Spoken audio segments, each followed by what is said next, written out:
নমস্কাৰ Assam current affairs সিৰিজৰ আজি আমাৰ পাৰ্ট 3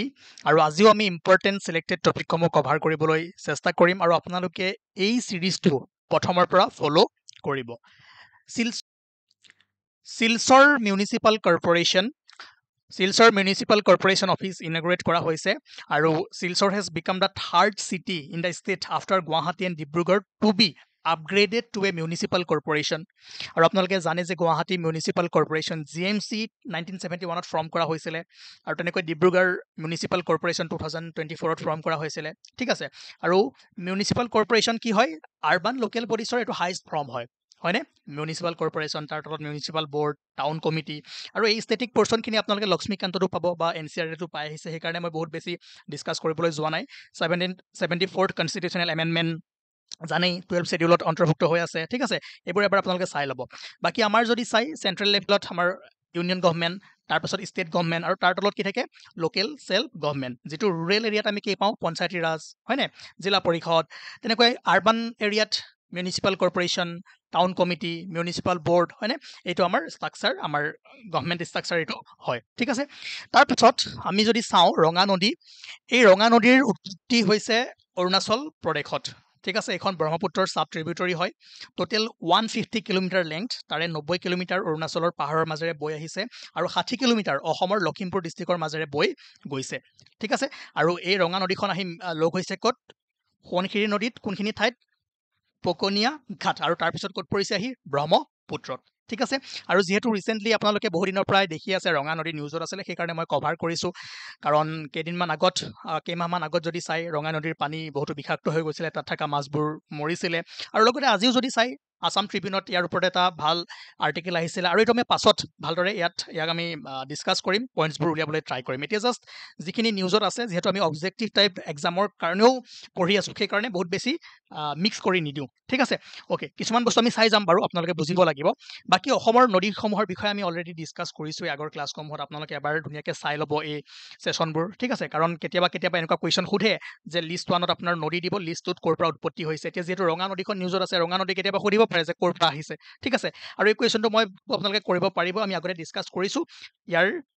এনসাৰ আপোনালোকে কমেণ্ট ছেকশ্যনত কমেণ্ট কৰি জনাব তাৰ পাছত সুগন্ধি পখিলাৰ কবি হীৰেণ ভট্টাচাৰ্য যাক আমি হিৰোদা বুলি জানো আৰু 28 জুলাই 1932ত জন্মগ্ৰহণ কৰিছিলে আৰু 4 জুলাই 2012ত তেওঁৰ মৃত্যু হৈছিলে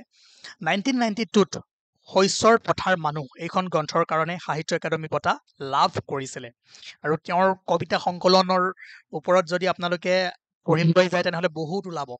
কিন্তু আপোনালোকে এই নামখিনি এবাৰ চাই থৈ দিব ইয়াৰ পৰা কুৱেশ্যন সুধিব পাৰে ইম্পৰ্টেণ্ট যিবোৰ কবিতা সংকলন আছে তাৰে ভিতৰত তোমাৰ গান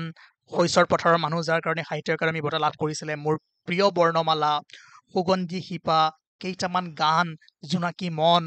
ঠিক আছে গতিকে গোটেইকেইটা এবাৰ চকু ফুৰাই থৈ দিয়ক যদি কুৱেশ্যন আহে আপোনালোকে ইয়াৰ ওপৰত ভালদৰে কৰিব পাৰিব ঠিক আছে তাৰ পাছত অৰূপ কুমাৰ দত্ত এগৰাকী বিখ্যাত অসমীয়া লেখক যিয়ে অসমৰ হিষ্ট্ৰী পলিটিক্স কালচাৰ জিঅ'গ্ৰাফী ইয়াৰ ওপৰত বহুতো লেখনি লিখিছে আৰু তেওঁৰ এই বুকসমূহে তেওঁৰ এই গ্ৰন্থসমূহে অসমক নেশ্যনেল লেভেলত গ্ল'বেল লেভেলত লৈ যাবলৈ সক্ষম হৈছে ঠিক আছে আৰু 2018 চনত তেওঁ পদ্মশ্ৰী সন্মানেৰে সন্মানিত কৰা হৈছিলে আৰু বহুতো বুক আছে তাৰে ভিতৰত ইম্পৰ্টেণ্ট কিছুমান আপোনালোকে জানে the Kaziranga trail the blind witness the Brahmaputra